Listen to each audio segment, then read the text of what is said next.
All right. Hello, everyone. Welcome. Thank you all so much for joining us. This is Left Bank Books presents St. Louis award-winning sports columnist Benjamin Hochman, who will discuss his new book, 11 and 11, a hometown hero, LaRussa's last ride in red, and a miracle World Series for the St. Louis Cardinals. Hochman will be in conversation with St. Louis native and co-host of STL TV's St. Louis-themed talk show, Close Up with Angela Hochman. Left Bank Books is St. Louis's oldest independent bookstore.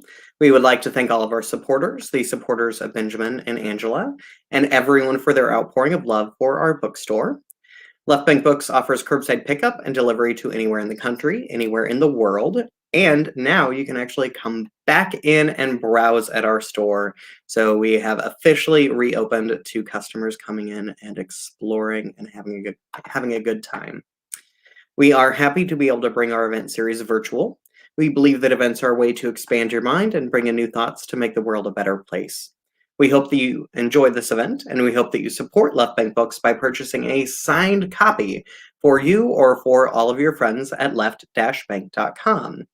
Benjamin will be more than happy to personalize your copy. So if you want it signed to your dad, to your best friend, to your boss, whoever you want to have it signed to, this makes a fantastic gift and is perfect for any occasion, Father's Day, Mother's Day, Tuesday, whatever the case may be.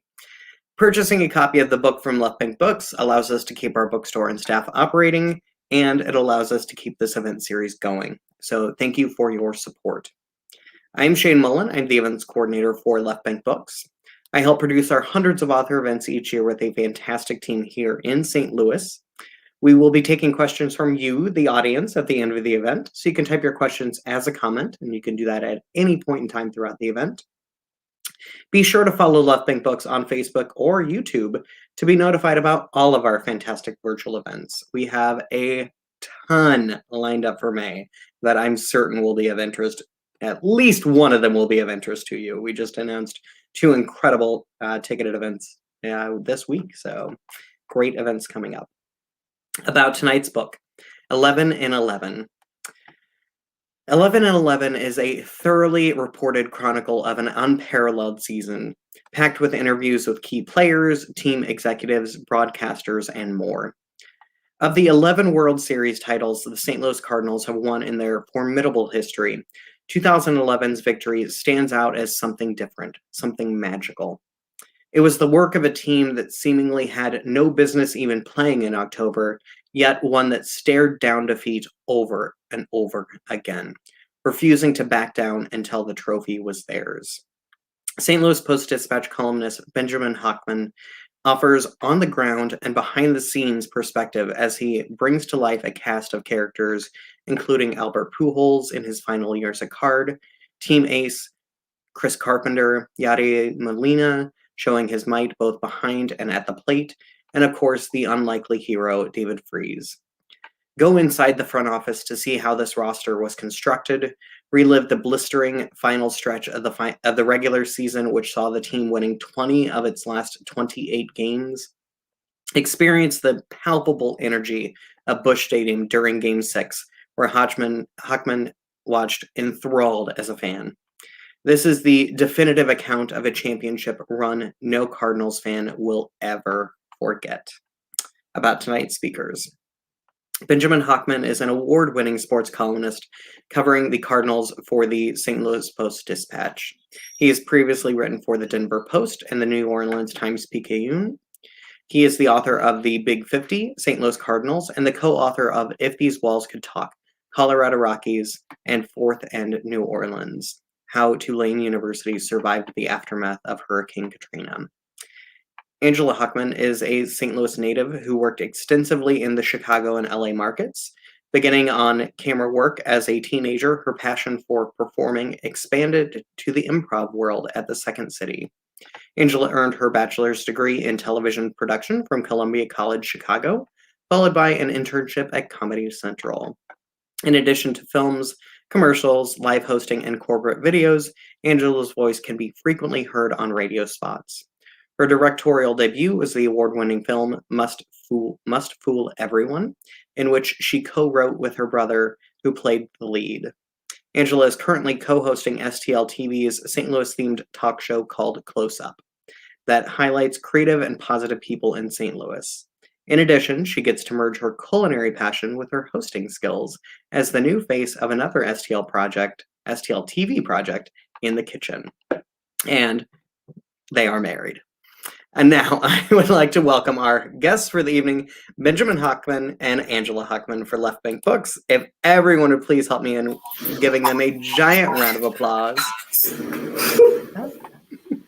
I can't hear all the applause though, Shane. Let's turn it up. Okay. We might just need to adjust the volume, Done. Yeah. Shane, thank you so much for that wonderful intro. I am thrilled and honored to be sitting next to this man. We are going to be talking about his latest work, 11 and 11. This book just came out. I couldn't be prouder, and I'm thrilled to jump into it. So, Benjamin, we're going to get going with some questions. You okay with that? Yes. Good answer. We're married. It's real. It's official. So this book is amazing. I watched you pour your heart and your soul into this book. How would you describe 11 and 11 in 3 words? Wow, that's a good question right Just away. 3 words. Well, first of all, St. Louis. This book, I hope, or I know, I feel it captures our town. I'm from St. Louis, was raised here, and came back, and now we'll probably never leave St. Louis with Angela and our daughter, and my family's here, and I just love St. Louis. We're not a perfect town, but it's our town. And I always say that baseball in St. Louis is like an heirloom passed down from generations. And there's nothing like being a St. Louis Cardinals fan in this town. And I tried to capture that in this book. The book pairs well with toasted ravioli. So maybe have some of that while you're reading the book. I guess the second word would be shared, 2 words, but shared experience. An experience. The idea is Game 6 of the 2011 World Series was an experience that St. Louis experienced and shared with each other. And it's something that, look, I know there's a World Series every year, but there was nothing like this one. And we of St. Louis got to experience it. And it's something like that high, if you will, of David Freese hitting the triple with 2 strikes and 2 outs in the 9th. And then David Freese again, hitting the home run in the 11th. The way your body felt was an experience that can't be recreated or purchased. No narcotic or drink can make you feel it again. It was just a very, very real thing that occurred to just us. And then we share it all. And I guess the third word, and this is frighteningly cheesy because you're sitting next to me, is family. I think this book tells the story of a lot of families. The St. Louis families, there's a lot, and we'll get into it. A lot of fans are captured in here, and of course the Freese family from here, and also basically Cardinals Nation is kind of like a family. So yeah, there you go. 3 words, 4 words, and 3. I love it. Well done, Benjamin. So for this book, you interviewed at least 60 people, 60. That's a lot of humans. That's a lot of stories you got. A lot of journalism was happening. Is there a particular story that just blew you away? Oh my gosh. If you had to choose one. Yeah, there were so many. Everything from the pitcher from the Texas Rangers, Mark Lowe, who lets off the Freese home run. His grandparents were Cardinals fans, and they were in the stands. It was the last time he saw his grandfather before his grandfather passed away. I think, there's so many fun stories in the book, and I think the one about what I tried to do was get stories I hadn't heard before, that hopefully the readers hadn't heard before. There's been so many things documented about the 2011 St. Louis Cardinals. I wanted to write a book that hadn't been written, tell stories that hadn't been told. And I think my favorite story, Angela, is that of the magical fruit snacks. The magical fruit snacks that you probably have not heard of. So we've got Adam Wainwright and Kyle McClellan. McClellan, a St. Louis native. Wainwright, a St. Louis superstar who's injured in the 2011 season. They're with the team in the playoffs, and they're in Philadelphia, and the Cardinals are not doing well. So Wainwright and McClellan are in the clubhouse, and he says, hey, Kyle, let's have some of these fruit snacks. I have a feeling they're going to help us get some hits and some runs. Kyle's like, whatever. He catches it, opens the fruit snacks, starts eating, and like as the fruit snack goes down his esophagus, a player gets an RBI. So clearly the fruit snacks are magical, and these fools keep eating fruit snacks during the rest of the game, the rest of the next game, the rest of the Brewers series, into the 7 games of the World Series. As McClellan says, he had thousands and thousands of calories of fruit snacks during the course of that October, but it was worth it because every fruit snack mattered because it went to Game 7. And again, it just kind of sums up the silliness and the lightness that was that Cardinals club. And I mean, I just love the quote from Skip Schumacher, and I tried to capture this team in the book. Skip Schumacher said, even if we didn't win the World Series, it would have been my favorite team ever that I was ever on. And it was because of the personalities and just kind of the fun stuff that went along the ride. Fantastic answer. Sponsored by Welch's. Welch's, yes. But I never honestly would have thought so many fruit snacks would be readily available in the dugout. It's the major leagues, man. It's the major leagues. I get gum, I get the Gatorade, but fruit snacks. Yeah. Learn something new every day. But yeah, that's an example of the stories that nobody knows that. How would you know that? Right. Unless someone dug a little deeper and found those for us. So, Benjamin, we're going to shift a little bit, get a little bit more serious. Okay. So, the book, 11 and 11, literally opens the first chapter. You address David Freese getting arrested on a DUI. You interviewed the cop that arrested him. How did that feel? You were sharing somebody's very personal, very, not so proud moment. Mm-hmm. And that's how you start this book. How did it feel? I mean, I feel like that was maybe a risk for you as a writer. Yeah, I wanted to come up with, again, writing a book and telling stories that hadn't been told already about this team. And when you think of David Freese, there he is right there on the cover of the Post-Dispatch. David Freese. I mean, when you think of David Freese, you think of his accomplishments in Game 6 as being superhuman. He's like a superhero for what he did that night, but he is brutally human as well. He might be a superhuman, he's brutally human, and he admits it, and we can appreciate that. I mean, David Freese battles demons. He battles alcoholism. He battles some tough stuff, and he's persevered through it. And I think because of that, we feel terrible that he went through this, but it only adds to the story that, he's not just this like he didn't come out of the womb hitting the triple in Game 6. I mean, he's a regular human being who just happens to be the one who did it, the one who made the amazing hit. And I wanted to interview the cop that arrested him because it ties together the whole St. Louis thing. I mean, here's a police officer arresting a St. Louis Cardinal. I mean, imagine that, right? And he's a huge fan, the cop is. And he shared the story of watching Game 6. This happened before 2011. So now the cop is watching Game 6 of the World Series and seeing the same man who was in the back of his squad car do this amazing thing for his team in his hometown. It was just a really surreal experience talking to that man. Wow. Well, I love that you took a risk and opened that way. Thanks. And the book really does take you on an incredible journey. So there are just, countless personalities that went into the 2011 World Series. Shane, I think you described it as a cast of characters, which I love. Out of all those personalities, do you have a favorite that you want to talk about? Oh my God. So many guys made this up. Well, I have to pick one? Okay, two.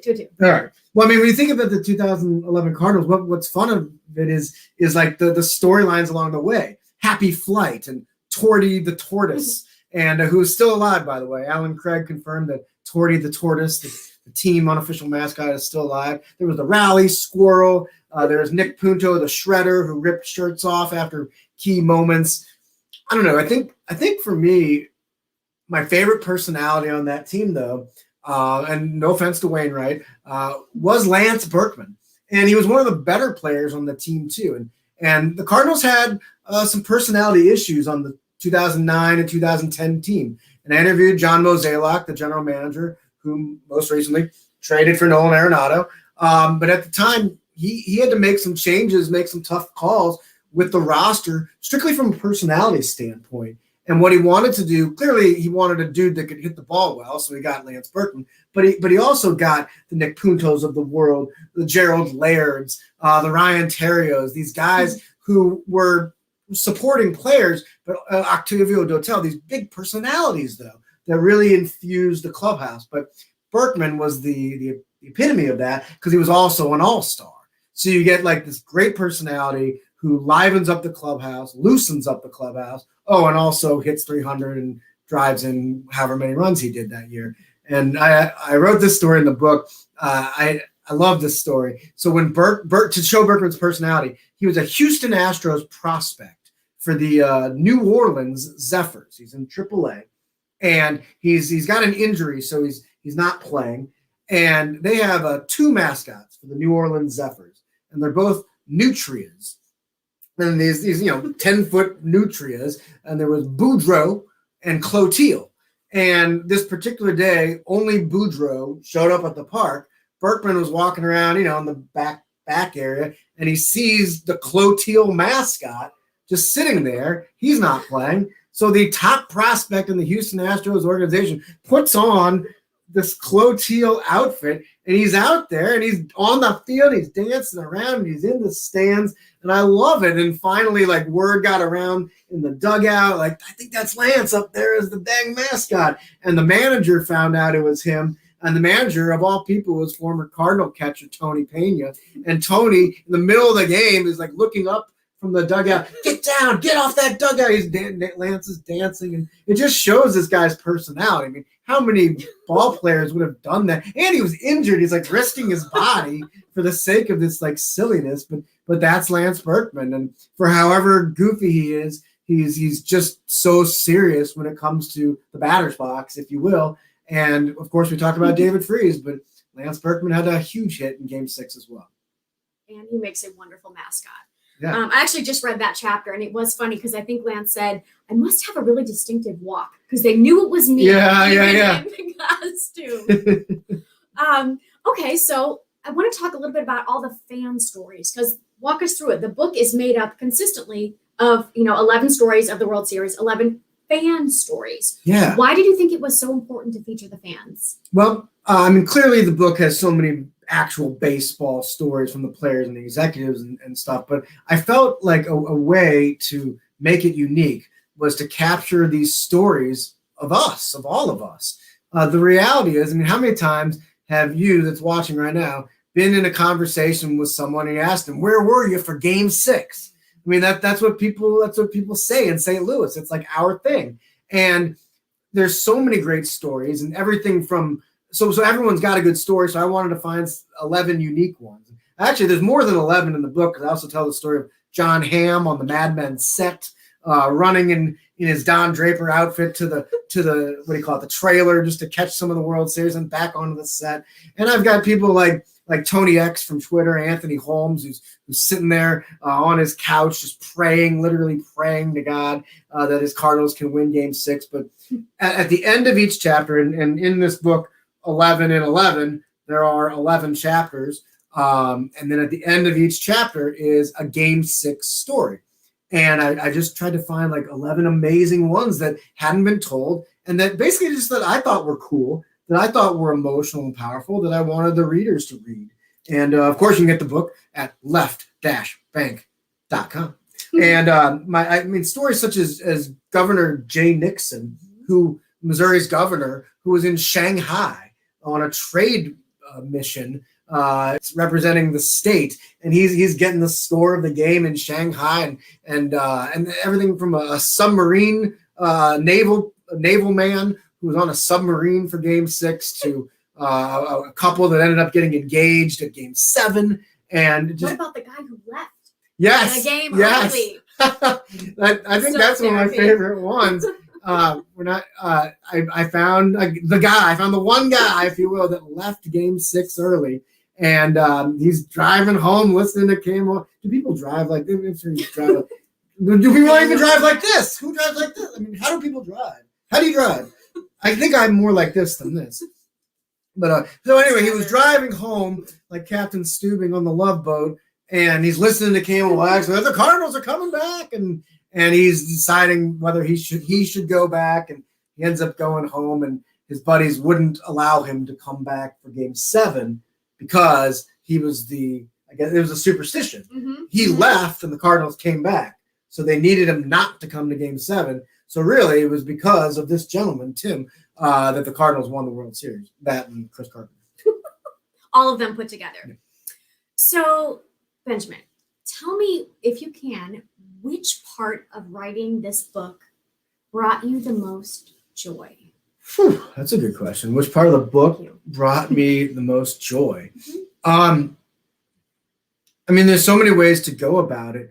But I really think just capturing, again, I mentioned it earlier, but what Game 6 means to St. Louis. I even interviewed this professor to make the book, because it's just me writing the book. It doesn't have much like what would it be, like intelligence, if you will. But I put a professor in here, and he really raised the bar of brains. And he was very fascinating because he studies psychology of sports fans.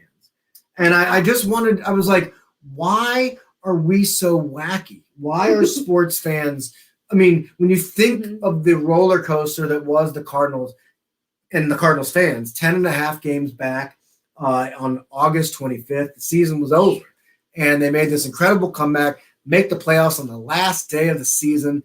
And then they have to win the key game, Game 5 of the NLDS. Of course, Carp outduels Doc Halladay. You probably know the stories, and they beat the Brewers, and it's just this emotional ride, and we were all on it. And it's like, why do we care so much? We don't literally know the players. We might never ever meet them, but he really provided some cool perspective on why we as sports fans are so touched by the athletes, by our teams. And I mentioned the word experience earlier, the idea of like a shared experience, and that's part of it. And so that was cool to capture that. And I love that you found that professor to talk to, because like I always say, like, when else would you learn that story? When else would you even think to really delve into the psychology of sports and, like you said, why we are the way we are? Okay, so Benjamin. Yes. Another question. What was the biggest challenge writing this book? The biggest challenge writing the book? Well, I mean, we didn't have anything going on in our personal life. You were there. Right? And, well, here's for everyone watching: make sure you wear horizontal stripes next time you're on a broadcast. You're doing great. Let's see. Well, it was in the summer of 2020, so the pandemic was going on. The world was just upside down, dealing with so many social justice issues. And we just had our baby in June of that year. And I mean, I don't know how I pulled it off, to be honest. It was honestly the toughest journalism, toughest project of my career, just because we had so much stuff going on in the world, in my brain, and we weren't sleeping a lot. But I wanted to do the story justice, if that makes sense. And so I worked really hard on it. And I mean, it's going to be on bookshelves forever. It'll be at Left Bank Books, hopefully forever. Hopefully, unless it sells out, which we're really hoping. But then we can order more. Yeah, there will always be 11 and 11 readily. Yeah. So I mean, here's hoping in 3021 people can hover craft over to Left Bank, and the book will still be there. So I wanted to write something that would be important to St. Louisans. Well, I absolutely think you did. Thanks. And you are not new at writing books. This is your 4th published book. Proud wife here. Oh, thanks. How is this Cardinals book different than the Big 50 Cardinals book that you wrote and released a couple years ago? Yeah, that's a good question. I wrote the Big 50, the St. Louis Cardinals, the men and moment that make the franchise. And that was a fun one to write, too, because it was 50 chapters, and each one a couple thousand words, just capturing Adam Wainwright or Eno's Country Slaughter or Jack Clark or whoever it was. And that was a fun book to write, challenging in its own right. But this was different because it's just 1 year, one team. And again, I had to bring personalities to life that we've already experienced, that the fans already know. And then there was just a big challenge for me. There's so many players in this book. How far have we gotten in?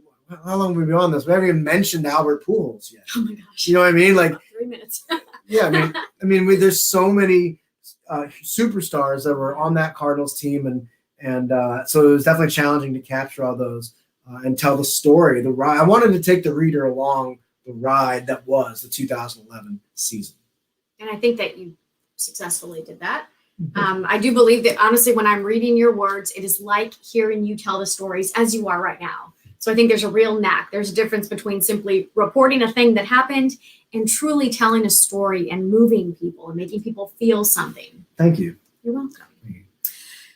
I'm going to assume that you have maybe inspired a few people, maybe some young writers out there that have always thought, how many people have we met, let's be honest, that said, oh, I'd love to write a book, or I'd want to, or for whatever reason I haven't. What advice do you have to aspiring authors, young or old? That's a great question. I think the quick answer is just go for it. But what does that mean, right? Like, it's a follow-up question. Yeah, but the idea is like go for it and keep going and decide like I am going to write this book. So what is it like? Not like I'd like to get around to writing this book, or if things slow down in my life, I'll get things will never slow down. Like, when have things ever slowed down ever in anyone's life where you're like sitting there like, now would be a good time to write a book? Yeah, nothing going on. Yeah, so the idea is like it's going to be challenging to write a book, but clearly people can pull it off. So why can't you? The answer is you can pull it off, but you have to be focused and you have to plan it out. It takes a lot of planning, but also just believing in yourself. Clearly there's a reason you want to tell the story you want to tell, whether it's a young adult novel or a story about a baseball team or a mystery, or whatever you want to tell. Clearly you have the passion in here for that story. So you were chosen even by yourself, but you should feel chosen to write that story, to tell that story, but then look at it as a responsibility. And just never do the minimum. It's so easy for anybody to do the minimum. Challenge yourself on every sentence, on every interview, on every night you're researching, because if you do your best and work, it's hard to say what's my best, but clearly you can work your hard. When you're working hard. So if you work your hardest every single day, then you would have to think that when those days are done, you have produced some pretty good stuff because of that work ethic. I've always heard you say, never settle. Never settle. Turn in the first draft. But actually, that leads me to another question. As a writer, I'm fairly certain that you want to continue tweaking it and massaging it and just getting it just right.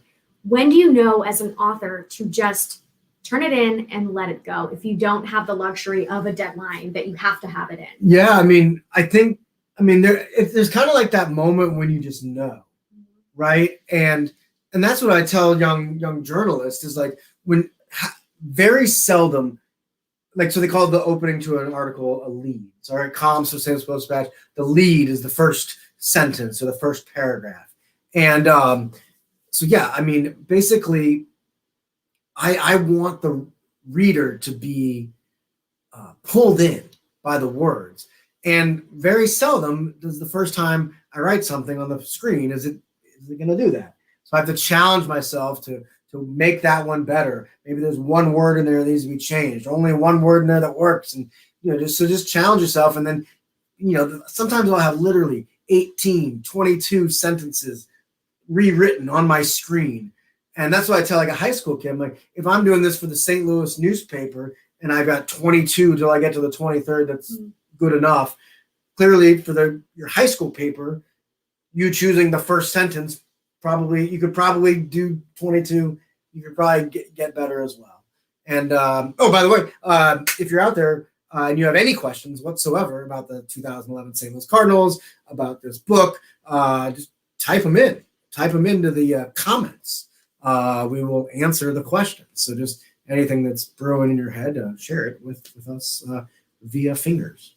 Well, thank you for answering my questions, Benjamin. I think I'm certain you enlightened everyone that was watching, inspired some people, and really just get people excited about baseball. I've never been more excited for baseball than I have this year. Yeah. You know, just Well, moreover, they got Nolan Arenado. That's a cool thing about St. Louis and third base. There's something special about that position. This is kind of cool. I'll share this, and yeah, don't forget, if you got any questions, just type them in right now. Any even if it's like you think it's dumb or silly, happy to answer it about the 2011 Cardinals or this book. But when you look at third base, the last 5 times the Cardinals won the World Series, the third baseman was raised in Cardinals country, raised in the area. It's pretty cool when you think about it. So you got David Freese from 2011. He's from Lafayette High.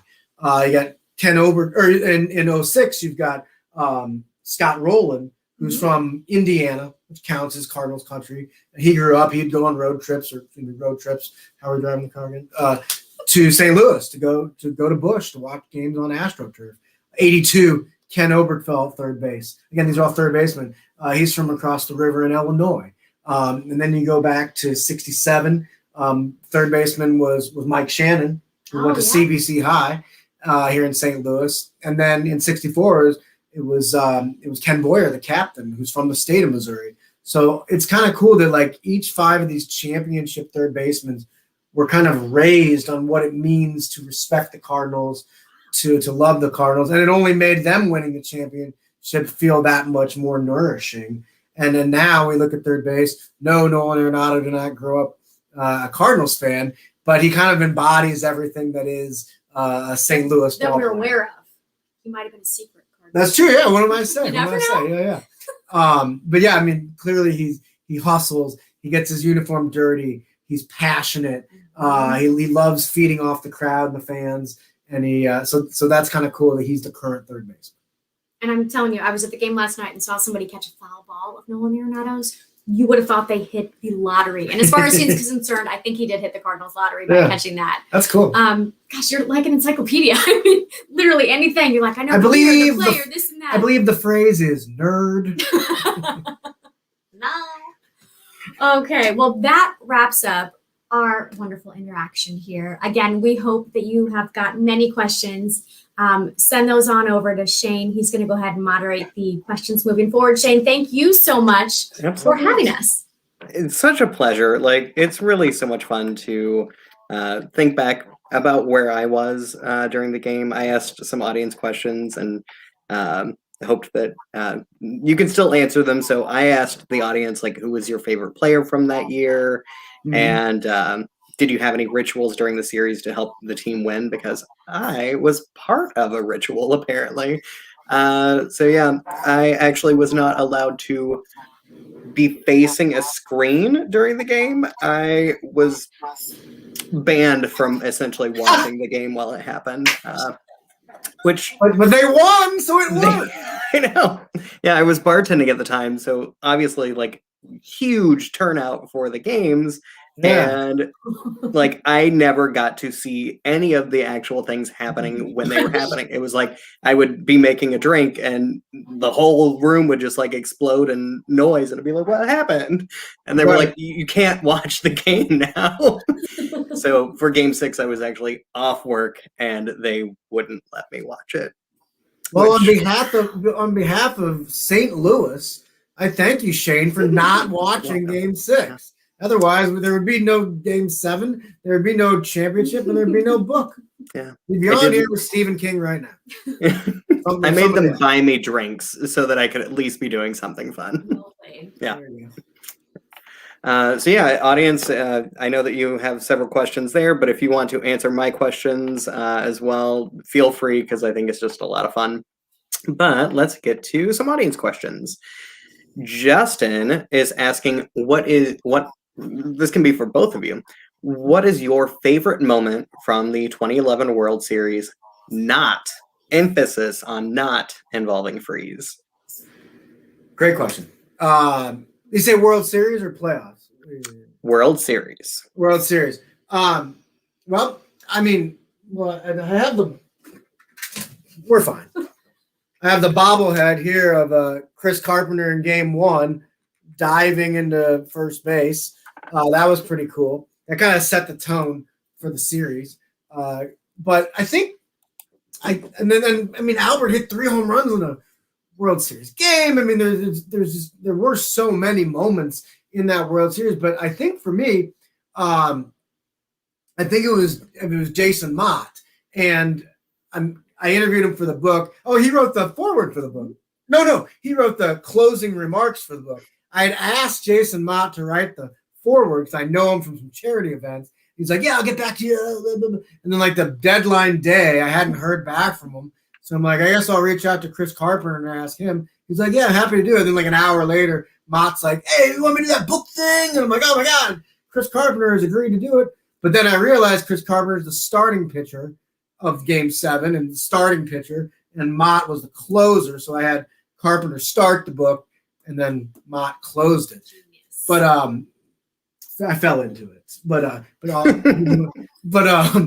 anyway, Mott and I was there at Carl's Drive-In, not to be confused with Carl's Deli. And I'm sure this happens in St. Louis. Someone's like, yeah, meet me at Carl's at 12:30 for lunch. And one guy goes to Carl's Drive-In, and the other guy goes to Carl's Deli in Clayton. And they're like, where are you? I'm here. And they're like, I'm here. Third guy is what used to be at Hardee's. He's over at Carl's Jr. Yeah.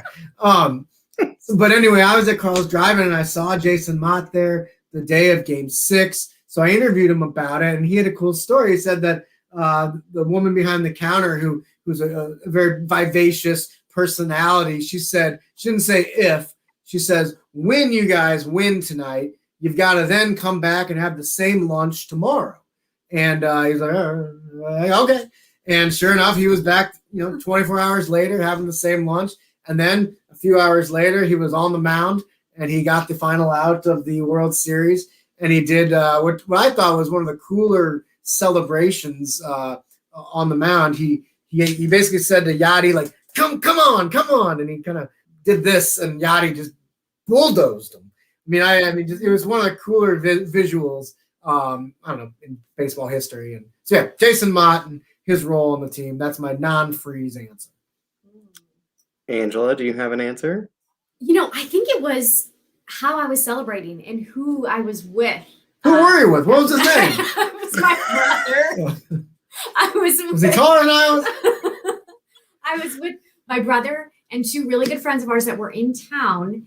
And we were all at Harpo's in Chesterfield having the best time. And I just remember at the end of the night, we're all literally like standing on the booth. And I'm not usually like a stand on the booth kind of girl. That night, we were all standing on the booth, just having the best time. It was just surreal. Everybody was floating. That's cool. All right. Next questions are going to be about Tony La Russa. Oh. So Rex, I'm going to kind of going to combine these 2 questions. So Rex is asking, did you speak to Tony La Russa for the book? And Leah's asking, did you add the words "in red" to the title of the book after La Russa signed on to manage the White Sox before this season? So to Lee, good eye. Yes. I talked about the deadline with Jason Mott in the forward. We also had a deadline for the title of the book. And it was that week that this crazy news story comes out that how old is Tony La Russa now? Much older. Tony La Russa is going to come back to baseball after retiring following the 11th season. It's 2021, 10 years later. So, we're on the phone with a publisher. I'm like, what do we do? Because it said La Russa's last ride. And like if he had joined he signed on as the White Sox manager. So everyone would be like, it's not his last ride. He's currently riding with the White Sox. So luckily they thought of adding "in red" and just kind of threw that in there. And so I had interviewed Tony for the previous book, The Big 50. And I had gathered so many great anecdotes that I was able to massage some of those into this. But I didn't interview him for this book because I was kind of waiting. This is the way I work. I was like, I'm going to wait till the end to talk to Tony because I can talk to everybody else and then Tony can help fill in some gaps.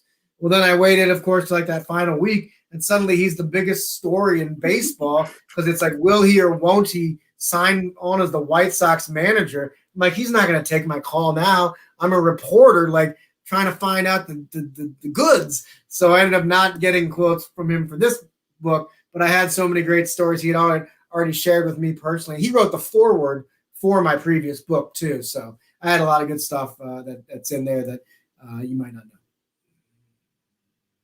Yeah, Tony's just fantastic. Like I'm I'm honestly kind of surprised that he wouldn't still go ahead and talk to you, like because he's just such a nice guy. Yeah. Yeah. He's a good dude. Now that he is back to coaching, what do you think the chances are of him making his way back to the Cardinals? I mean, that's a crazy question because they love Schilt here. They love Schilt. But how about this though, Shane? What if, and this is plausible, this is possible, what if the Cardinals played LaRusso's White Sox in the World Series? Heads would explode. Yeah, I think that would probably like divide families. Yeah. Maybe even LaRusso's own family. Yeah.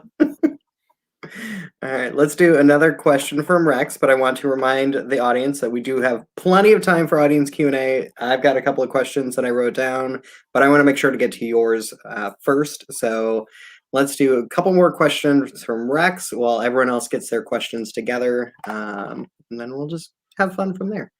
Cool. Rex says, I really enjoy your work in the Post-Dispatch. It is difficult to write about the Cardinals when you are such, is it difficult to write about the Cardinals when you are such a fan? That's a great question. It's something that I grappled with when I took the job at the St. Louis Post-Dispatch. I mean, clearly I'm from here. I was at the Denver Post, and I had written stories about being from St. Louis and growing up with the team. It was kind of understood that I was a St. Louis guy. So when I took over for my writing idol, by the way, how cool is that opportunity? So humbling getting to take over for Bernie Miklas, who left the newspaper to go to radio. I basically said, like, look, no more wearing the hats, no more being a fanboy, but what I can do is channel my passion for the team and my internal knowledge and nerdness of the history of the team and utilize all that to kind of help my journalism, if you will. And I think it I mean, if I wrote about the Colorado Rockies in Denver, clearly I have no connection to that baseball team. Hopefully, if you read my articles, you'd still think there was some passion in there. But with this, it's clearly genuine because I'm from here. And that actually reminds me of a quick story when I first got the job. You know, so I come back to St. Louis. I'd only been at the Post-Dispatch for a couple weeks, even maybe it was days. And one of my first pieces was about Yadier Molina, and of course he's a fan favorite. He's the great Yadier Molina, one of the he's Yadi right here, Yadi, and he's with Wainwright, a legend in our town. And I wrote this column. It was in September of 15. The Cardinals were going to make the playoffs. It was happening. Yadier was battling a hand injury, a thumb injury, and he wasn't hitting well. But he's so, in a good way, he's like stubborn and wants to play every day and prove his toughness and help his team in any way possible. But I wrote, I'm like, if you're going to be hitting poorly because you're in pain, you might, and if you're going to be hitting as bad as backup Tony Cruz, you might as well just let the backup Tony Cruz be the catcher and you rest your thumb for the playoffs when it matters most. And I was like, hey, that's pretty clever. Blah, blah, blah, blah. And I put it in the newspaper, and the next day I go into the Cardinals locker room, the clubhouse, and there's always reporters, always players, and Yadier Molina spots me and goes, new guy. And I'm like, oh, Ben Frederickson, the other guy they hired? Is he behind me? But no, he meant me, of course, and he comes up to me, and he's in my face, understandably so. He's such a passionate guy, and he's mad about the column. And he's saying, how can you say that about me? How can you say about Tony Cruz? You owe him an apology. He's screaming. And I'm, of course, like standing up for myself. I'm like, look, this is my perspective. It's my job to write what I think. But he's yelling at me, and all I could think was like, if my buddies could see this, Yadi is yelling at me. How Yadi? That's me. And my buddies at the bar down in Soulard could see this. Oh my God. So that was kind of my first moment where it's like, all right, you're no longer, a St. Louis fan. you are a journalist, and it was also I'm glad that happened in a way, because it was like it set the tone. It's like, all right, it doesn't matter how much I like Yachty as a player, like I still have to do my job as a columnist, and that's kind of set the tone for my job. Did you always know you wanted to be a sports writer? Like, was that? Yeah, I think so. Yeah, I mean, clearly I wouldn't have mind being on the Cardinals, like if we could have worked that out.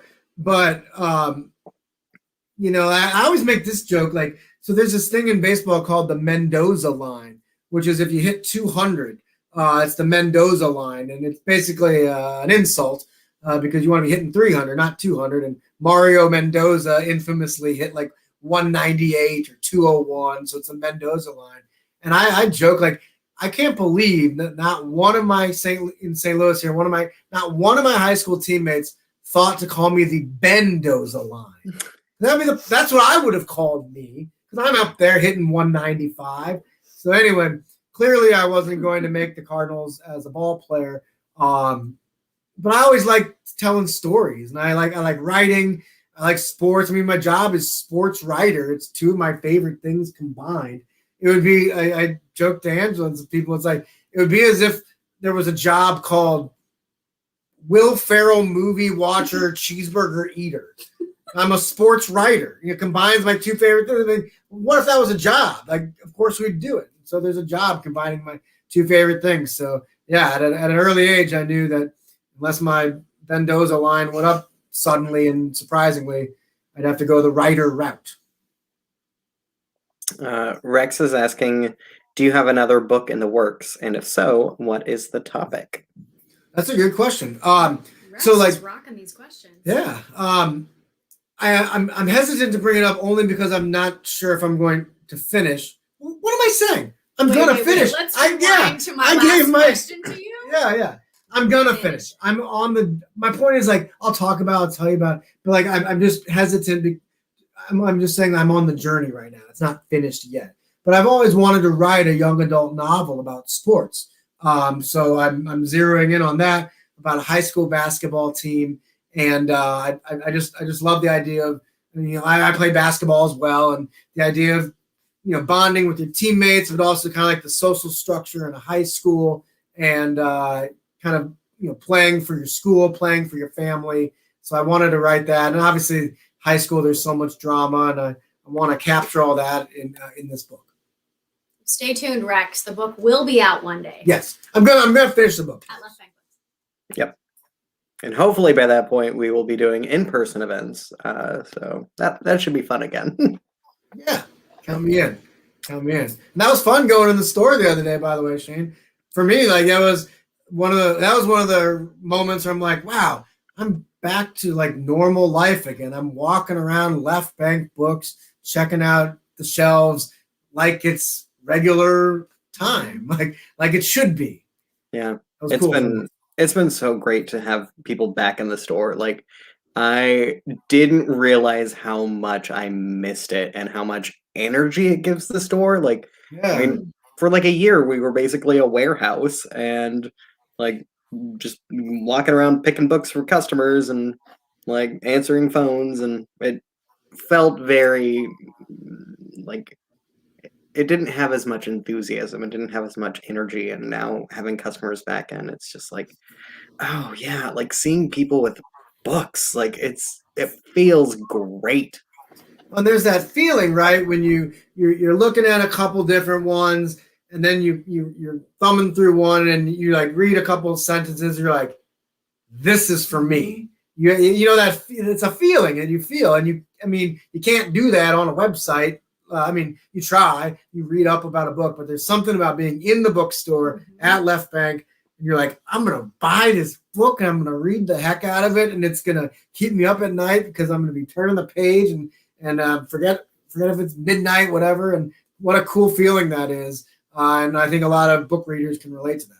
Yeah. And I think that's one of the most fun and comforting things as a reader is just browsing the bookstore. No rush, just touching the books and just sitting there, like Ben said, grabbing a few sentences out of it, and then you make a good choice with what book you want to buy. But yeah, just like that casual browse among the bookstores. I miss that. And you must love just getting the questions like, hey, do you like this? Who are your favorite authors? Because it's your world, right? So you probably can't wait to share your knowledge and your opinions.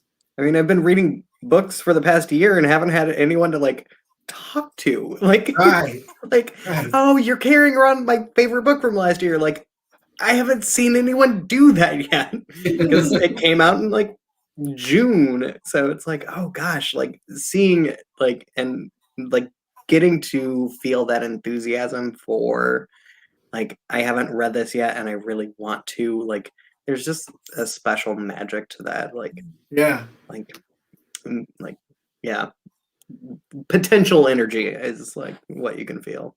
Sure.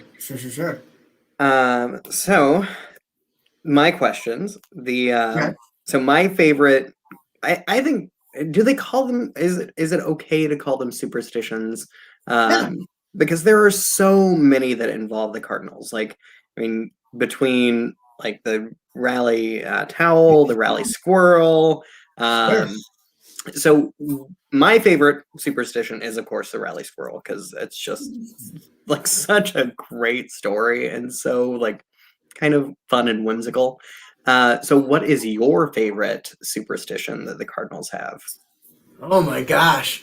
I mean, I mentioned the magical fruit snacks. It's tough to top the fact that that Adam Wainwright and Kyle McClellan determined that this box of basically Welch's fruit snacks was going to determine the outcome of the World Series, and it did. And I just love it. And they, they're ball players. Like, it's quite possible, dare I say, that the Cardinals still would have won the World Series if they didn't eat the fruit snacks.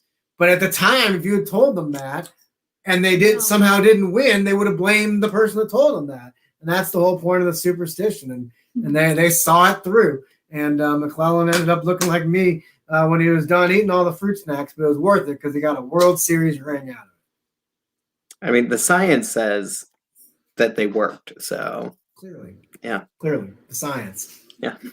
Science. I was going to ask you something else about that. Well, Angela, what's your favorite superstition? Do you have one? Oh gosh. I don't know that I personally have one. But you love the batting stances and how they kind of have their superstition with that. Yeah, I guess you could call that a super. Yeah, perhaps so. No, Ben is referring to a little thing that I do. I like to impersonate the batting stances that the Cardinals do. And just watching them really meticulously. I'm actually really working on my Arenado one right now. It's a work in progress. Yeah. It takes a lot of time, a lot of mimicking, a lot of stopping, rewinding, a lot of pausing. Ben's like, can I just sit and watch the game in peace? I'm like, I'm busy working on the. So, no, I like that. But I do think it's funny. And I've just learned this along the way with you, like watching fans wear the exact same clothes or sit in the exact same armchair and drink the exact same drink. I've had friends that have done that and just they want to set the stage for exactly what happened. And the lengths that they'll go to is ridiculous. But I'm like, who cares? It's fun. It's baseball. It's like you said earlier, that's why we're so wacky like that. Yeah. It's kind of what makes it fun sometimes. Like, just like trying to do the same thing. Like, yeah. Yes. So Leah's asking for the website for signed copies. So I will share that again here, Leah. This is the link to the book, and you can actually put a note in the comments if you want to have it personalized to someone. Yeah, I'm happy to come in and sign anything you'd like, especially with Mother's and Father's Day coming up. Oh, yeah, here's an example of what it would perhaps look like. Oh, my God. Hold on. I'm not. We're fine. Everything's fine. So, yeah. I remembered what I was going to say. So, obviously, like a bunch of people, I've seen the movie Major League where they have all these like really ridiculous, like comical effect superstitions. Sure. So, were there any that you heard about but maybe couldn't verify that? Like, did someone wear like the same underwear like every single game of the World Series? Like, it's player, not fans. Yeah, we know you did. We know that you did.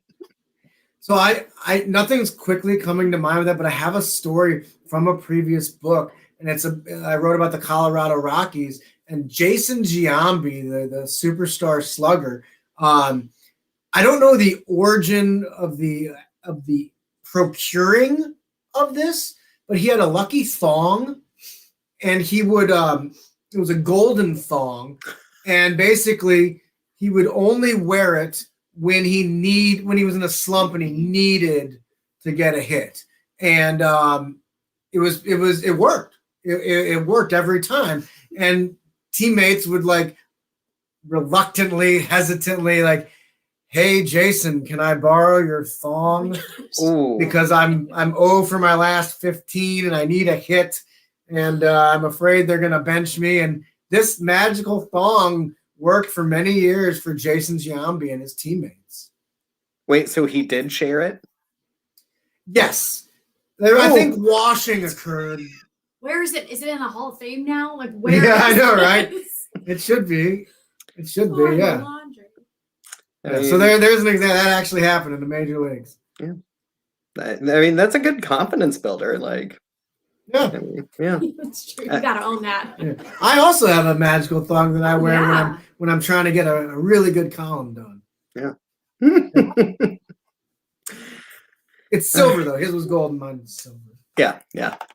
All right. So I think you already answered that one. I was trying to get the audience to answer who their favorite player was from the year. Oh, cool. There's so many to choose from. I know. Characters. Yeah. Mhm. Yadier Molina, also Skip Schumacher. He was the one that was up. He's probably the best quote in the book, Skip Schumacher. He shares so many stories. I love Skip Schumacher. There's one where have you ever heard this game called Credit Card Roulette? I was just gonna say that. Have you ever heard of this? So basically, you go to dinner and everybody puts their credit card in a hat or something. You pick them out, and the last one in there you have to use to pay for the entire meal, everybody's meal. So of course, poor Skip Schumacher, they're at a meal, and because the team was so close, they would literally get dozens of dudes to go to dinner, and that's the magic of the 2011 team. You know, some teams, you a couple guys here, and there's also a lot of like factions, a lot of them from nationalities. But the 2011 Cardinals was just a melting pot. It was really cool that way. And he's telling this story. He's at a steakhouse at the Fitzer Hotel in Milwaukee, and I don't know if there's 20 people. There's clearly a lot of people at the table, and the credit cards came down to 2 people: himself, Skip Schumacher, and Kyle Loesch, who just signed like a $40 million contract, and Schumacher was making like I know it's a lot still. He's making $1 million, but like, with taxes and your house, and the cars, and next thing you know, like paying for 20 people at a steakhouse is kind of a thing. So he was like praying, and luckily for him, Kyle Loesch's card was picked, and he was able. But there's dozens, or maybe a dozen of Skip Schumacher stories in the book. So he's another. There's so many personalities on the team. Yeah. Well, I really quickly I haven't met Yachty, but I did get to meet his brother Benji, and oh, cool. I get the feeling from Benji that like Yachty is also just such a nice guy, and like really just very like wonderful, positive, like just it was really great to be able to meet him. And I got to do his event, and I've done a Tony La Russa event, and cool. I've met a few of the team members from bartending and other things. And they're just all such, like, everyone that I met, such nice guys, and it really, like, you can feel their support for this, like, St. Louis, and like it feels very good that we support them back so much. So that's cool. It's genuine. Yeah. Genuine give and take. I like that. That's cool. Yeah.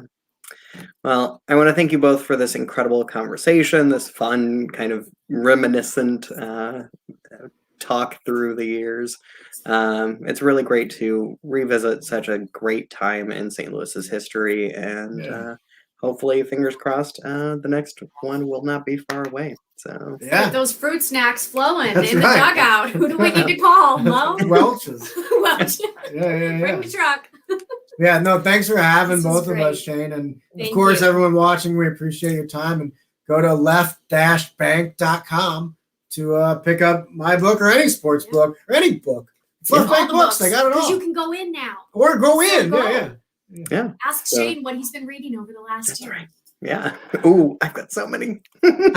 Yes. Yeah. Mother's Day, Father's Day, we got you. Yep. Awesome. Well, thank you so much, audience. Really wonderful to have you here again this evening. So hope to see you again really soon. And yeah, say hi the next time you're in the store or from afar. Just order the book and we'll see you soon. Have a great night, everyone, and bye. Thank you.